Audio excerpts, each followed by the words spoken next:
One of the reasons the Roundtable is so successful is due to the power of our Patreon, powered by supporters like Gills Ray.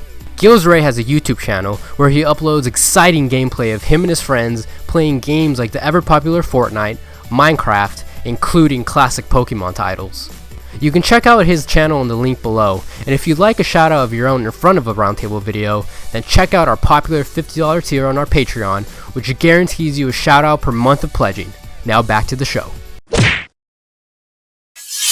Welcome back to Crystal Clear on the Roundtable. I'm AwestruckVox, and just as we were really starting to ponder all of the questions Steven Universe Reunited brought us, Let's From Here to Homeworld came on the scene and just smacked us right in the face with even more questions. One of the biggest is, what's up with White Diamond? The ever-elusive Diamond finally came on the scene, and oh man, is she creepy. Always smiling, having a very happy-go-lucky voice, yet she seems detached and emotionless. But you guys already know all that. What I want to talk about today is White Diamond's purpose and role in Homeworld. It seems as if she's more than just a master of all masters. When Steven came face to face with the Diamond of All, she was up there T-posing, and her head is by far the biggest star on top of the tree. Honestly, how did Steven not get blinded by that? Yeah, he's half human, half gem, but realistically, if a regular old human being just strode up into Homeworld and looked at White Diamond, they would be blind. Like, that'd be it. No sunglass prescription in the world could protect you from that.